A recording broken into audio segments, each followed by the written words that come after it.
Film की शुरुआत में लिसा एक बस में लाजियो के उपनगरीय इलाके की तरफ जा रही होती। रास्ते में बस रुकती और तीन लोग ट्रेसी, मेडिसन अमेरिकी जीव विज्ञानी और टोनी उनका इतालवी गाइड चढ़ते। बातचीत में पता चलता है कि ये तीनों एक गांव सानुकी के पास के जंगल में जीव जंतुओं का अध्ययन करने जा रहे हैं। लिसा भी उसी गांव की तरफ जा रही होती।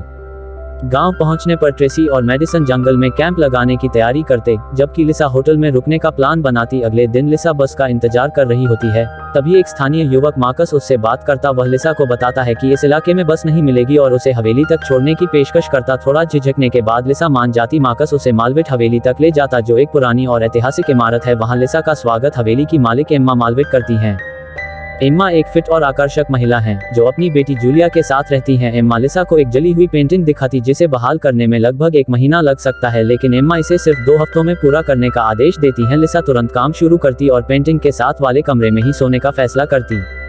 दूसरी तरफ जंगल में टोनी एक माइक्रोफोन लगाता है ताकि स्थानीय जीवों की आवाज रिकॉर्ड कर सके। रात में उसे माइक्रोफोन से अजीब सी चीखने की आवाज आती है। जब वह जांच करने जाता है तो कुछ देर बाद उसकी चीख सुनाई देती है। टोनी की चीख सुनकर मेडिसन जाग जाती है और उसे ढूंढने के लिए बाहर निकलती है। वह उसे खून से लथपथ हालत में पाती है। वह तुरंत ट्रेसी को पुलिस बुलाने के लिए कहने लौटती, लेकिन अचानक कोई उसकी गर्दन पकड़कर उसे दूर खींच लेता। ट्रेसी, जो स्थिति समझने की कोशिश कर रही होती है, भागने की कोशिश करती है, लेकिन कोई उसे सिर पर मारकर बेहोश कर देता। अगला सीन मेडिसन के एक अंधेरे जेल जैसी जगह में जागने से शुरू होता। वहां ट्रेसी, टोनी और कुछ अन्य लोग भी कैद। जेल के केंद्र में एक गहरा कुआं है जो हवेली के पीछे बना। लिसा इस बीच एम्मा और उनकी बेटी जूलिया के साथ डिनर कर रही होती है। जूलिया बहुत अजीब व्यवहार करती है। एम्मा बताती है कि जूलिया एक मानसिक विकार से पीड़ित है और स्कूल नहीं जाती। कहानी यहीं से और डरावनी मोड़ लेने लगती है। हवेली, कुआं और वहां के लोग कुछ भयानक रहस्य छुपाए हुए हैं। कहानी का यह हिस्सा और भी डरावना और खतरनाक मोड़ लेता है। अरुडा, एक बड़ा गोरी त्वचा वाला भयानक शख्स, जेल जैसी उस जगह में आता। वह कैदियों को घूर घूर कर देखता है और फिर लड़खड़ाते हुए बीच में मौजूद कुएं की तरफ बढ़ता। टोनी, जो पहले से ही गुस्से और डर से भरा हुआ, अरुडा पर चिल्लाने लगता है और उसे वहां से बाहर जाने की मांग करता, लेकिन अरुडा कोई प्रतिक्रिया नहीं देता। इसके बजाय वह कुएं में एक स्टील की बाल्टी डालता। टोनी की गालियां जारी रहती, जिससे अरुडा भड़क जाता।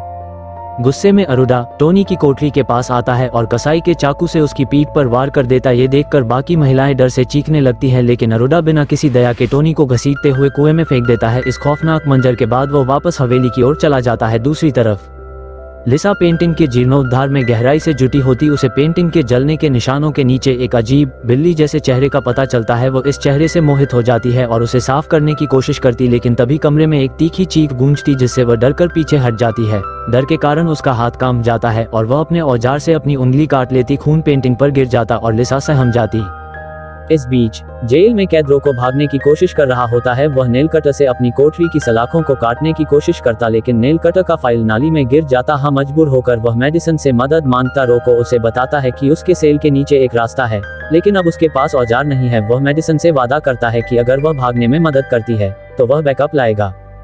मेडिसन उसे अपना स्विस आर्मी नाइफ फेंक देती। रोको इसे पकड़ने में सफल हो जाता है और रात के अंधेरे में भागने की योजना बनाता है। दूसरी ओर लिसा जब सो रही होती है तो एक भयानक नग्न आकृति उसके कमरे में दाखिल होती। वह लिसा के बगल में लेटकर उसे छूने लगता। पहले यह सब एक अजीब कामुकता जैसा लगता है, लेकिन फिर वह अचानक लिसा का गला घोंटने की कोशिश करता है। लिसा इस घुटन के एहसास से घबराकर जाग जाती। कहानी अब और ज्यादा रहस्यमय और खौफनाक हो जाती। हवेली और कुएं के पीछे क्या रहस्य छुपा है? लिसा, मेडिसन और अन्य कैदी इस खतरनाक स्थिति से कैसे बाहर निकलेंगे? यह सब आगे की कहानी में सामने आता है। कहानी अब अपने चरम पर पहुंचने लगती। लिसा, जो पेंटिंग की मरम्मत में गहराई तक डूबी हुई है, अचानक मेडिसन को एक बाथटब में गंभीर रूप से घायल और रोते हुए देखती है। यह नज़ारा इतना डरावना होता है कि लिसा बुरी तरह घबरा जाती है और कमरे से भागकर एम्मा से टकरा जाती, लेकिन जैसे ही वह एम्मा से बात करती है उसे एहसास होता है कि बाथरूम में कोई नहीं था। यह सब उसके दिमाग का भ्रम था। एम्मा लिसा के बार बार डरने और काम में देरी से गुस्से में आ जाती है। वह उसे सख्त चेतावनी देती है कि अगर पेंटिंग समय पर पूरी नहीं हुई तो इसके गंभीर परिणाम होंगे। दूसरी ओर जेल में रोको नाली के रास्ते से भागने की कोशिश करता है।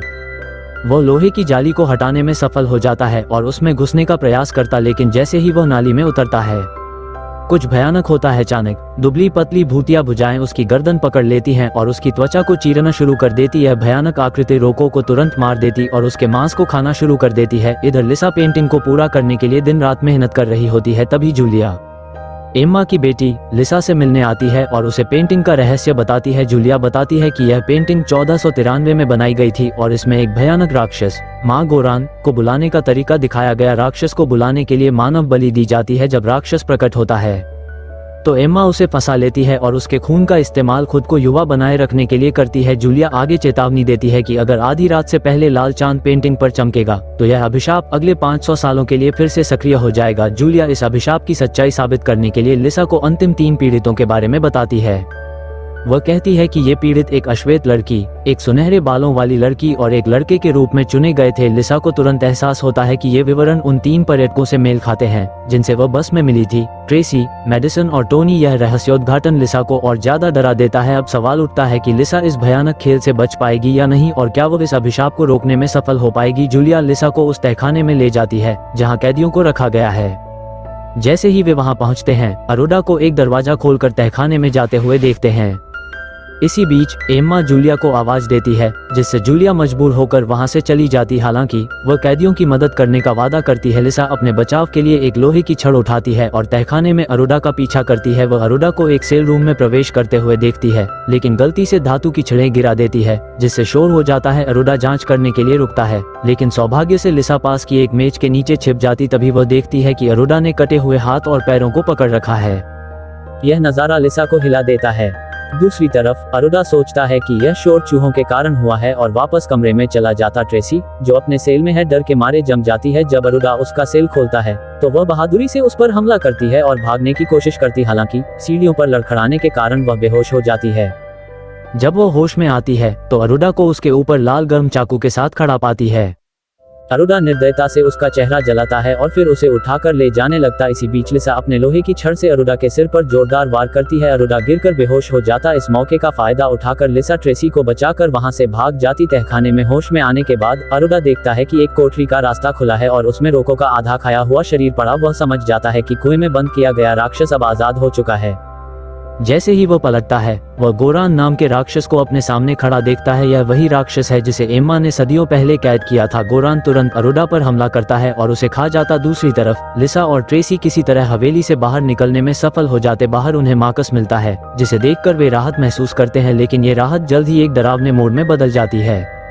मार्कस अचानक ट्रेसी को तीर मार देता है और लिसा को पेंटिंग वाले कमरे में जाने के लिए धमकाता। कमरे में लिसा देखती है कि एम्मा और अन्य लोग, जिनमें वो भयानक प्राणी भी शामिल है जिसने लिसा का गला घोंटने की कोशिश की थी, मोमबत्तियां पकड़े मंत्रोच्चार कर रहे हैं। एम्मा लिसा को आधी रात से पहले पेंटिंग पूरा करने का आदेश देती। लिसा अनिच्छा से काम शुरू करती है। जैसे ही वह पेंटिंग पर काम करती है, एम्मा और मार्कस के चेहरे पेंटिंग में प्रकट होने लगते हैं। एम्मा के आदेश पर सभी लोग मंत्रोच्चार तेज कर देते। कहानी अब और भी भयानक मोड़ पर पहुंच जाती। जूलिया अचानक कमरे में घुसती है और एक मोमबत्ती के साथ सबको पीछे हटने का आदेश देती है। धमकी देती है कि अगर वे ऐसा नहीं करते तो वह पेंटिंग में आग लगा देगी। किशोरी जूलिया के सामने आकर एम्मा पर आरोप लगाती है और कहती है कि एम्मा ने उसे एक छोटे से जाल में फंसा लिया था।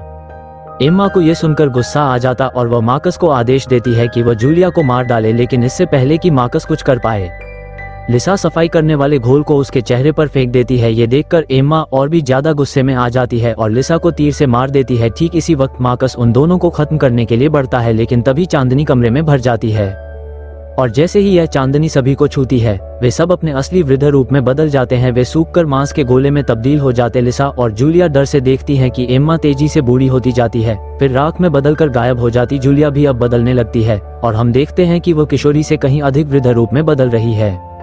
वह लिसा से अलविदा कहती है और फिर ऐश में बदलकर समाप्त हो जाती। अब लिसा बिल्कुल अकेली रह जाती है, लेकिन उसके पेट में एक तीर चुभा हुआ है। वह लड़खड़ाते हुए दरवाजे की ओर बढ़ती है, लेकिन उसे रास्ते में गोरान रोकता है। लिसा डर के मारे दरवाजा बंद कर देती है, लेकिन गोरान जोर जोर से दरवाजे को पीटने लगता है। हताश लिसा पेंटिंग के पास जाती है और उस पर मौजूद मंत्र को साफ करना शुरू कर देती है। जैसे ही गोरान दरवाजा तोड़ता है, लिसा मंत्र का पाठ करने लगती। आश्चर्यजनक रूप से पेंटिंग के कारण गोरान को छोड़ दिया जाता है और वह फर्श पर गिर जाता है। एक गगनभेदी चीख के साथ वह गिरता है और फिर कहानी का दृश्य 30 साल बाद में बदल जाता है। लिसा अब वही दिखती है जैसी वह 30 साल पहले थी, जब वह पहली बार हवेली में आई थी। नीचे डॉक्टरों की एक टीम देखी जाती है और गोरान अब भी जीवित है, लेकिन बिस्तर से बंधा हुआ है। लिसा उनके पास आती है और ठंडे स्वर में मुख्य डॉक्टर को आदेश देती है कि वह उत्पादन बढ़ाए। डॉक्टर उसकी बात मानकर गोरान के गले में एक सिरिंज इंजेक्ट करते हैं, जिससे वह एक दर्दनाक चीख मारता है। ये स्पष्ट हो जाता है कि लिसा ने गोरान को फंसाने के लिए मंत्र का उपयोग किया था और उसके रक्त का इस्तेमाल शाश्वत यौवन पाने के लिए किया। हमारे चैनल को लाइक और सब्सक्राइब करें, वीडियो को शेयर करना न भूलें। आपका समर्थन हमारे लिए बहुत मायने रखता है। धन्यवाद।